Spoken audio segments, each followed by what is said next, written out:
Nabii ungekuwa wa uongo, Waisraeli singejitangaza kuwa Mungu. Hakuna mtu anaweza jitangaza kumfunga shetani bila uwezo wa Mungu. Hakuna mtu anaweza jitangaza kumfunga shetani bila uwezo wa Mungu. Jambo mara tatu, jambo mara tatu, jambo mara tatu, wafalme wote popote ulimwenguni na kote ambako mmekwenda kutizama video hii.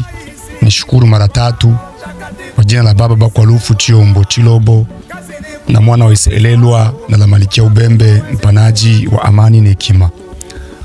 Siku ya leo wafalme au mfalme wa baba, nimekukaribisha kwenye hii video. Kama umekwenda kuiangukia video hii, mimi ambaye nakwenda kuzungumza hapa naitwa kwa jina la Malembe, ni mtoto wa Agano, mwimbaji wa mlima wa Degembere Biese, au unaweza kaniita Temporize. Wengi wanapendelea kuniita vile kulingana na ni moja kati ya slogan niseme vile ambazo wanaziweka kwenye nyimbo. Siku ya leo nimekuja kuzungumza na wafalme wote dunia mzima, kupenda kutoa ujumbe ambao unahusiana na kutangaza jina la Baba wa Iselelwa kupitia nyimbo. Tangu anezero jina la Tata wa Iselelwa kama vile jina la wokovu ambalo limekuja kuunganisha majina yote ya wokovu ambayo yalianza kuanza Musa, Yesu Kristo na mpaka Tata wa Iselelwa, jina la mwisho la wokovu. Tangu anezero kulikuwa na vipindi mbalimbali ambavyo vilikwenda kufanikisha hii injili kutembea kote ulimwenguni na kusababisha mataifa kujua kanisa la tatu Malikia wa Ubembe. Mojawapo au nguvu ya kwanza ambayo ilisambazisha hii injili walikuwa ni wazee 24 au 24 VR wakiambatana viumbe katika ushuhuda mbalimbali, miujiza mbalimbali, mahubiri mbalimbali ambayo walikwenda kuionyesha, ilikwenda kufanikisha hatua moja kubwa ya kanisa la tatu Malikia Ubembe kwenda mbele. Hatua ya pili ambayo ilikwenda kufanikisha injili yetu kwenda mbele ni baada ya wazee kuanza kuamuriwa na kupewa uzee na kupewa makae de communication, makae de instruction ceremoniale ili kusambaza jina la Tata wa Iselelwa kote ulimwenguni. Hivyo ukikamata wa 24 VR pamoja na viumbe, unakamata na wazee wa maelo, ni watu ambao wamepelekea kanisa kwenda mbali kwa kuwabariki watu waumini. Na nguvu ya tatu ni nyimbo. Baada ya kumaliza mahubiri na maushuhuda ambayo ilitolewa na wazee 24, hatua ya tatu ni nyimbo. Ndugu yangu mfalme wa baba, hii hatua ya mwisho ya nyimbo imepeleka injili ya baba mbali sana. Kote ulimwenguni watu wanasikiliza nyimbo, na kupitia nyimbo ndo kuko kwenye mahubiri. Kupitia nyimbo anamtambua Baba wa Iselelwa ni nani, kupitia nyimbo anajua hii injili. Hivyo mahubiri yanaambatanishwa na nyimbo. Na hapo ndo kwenye kuko pointi yangu na neno langu kwamba nyimbo zinatufanikisha, zinatusaidia sana hii injili kwenda mbali.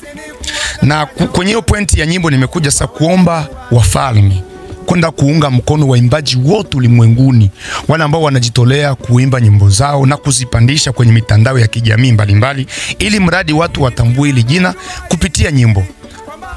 Hakuna nyimbo ya Biese Central, hakuna nyimbo ya Degembere, hakuna nyimbo ya More Moria Kito, hakuna nyimbo ya More Moria, hakuna nyimbo ya Mkuku, hakuna nyimbo ya Antiokia, hakuna nyimbo ya Mlamba, hakuna nyimbo ya Makedonia.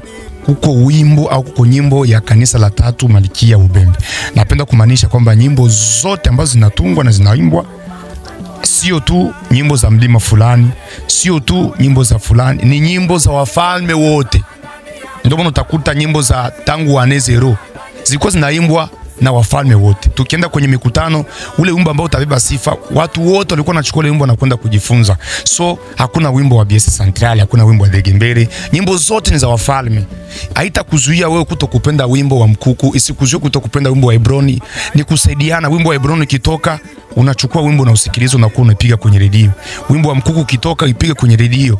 Wimbo wa wapi ukitoka, sio kwamba ni wimbo fulani. Na hivi nimekuja kuomba wafalme tusapotiane, tuungane mkono.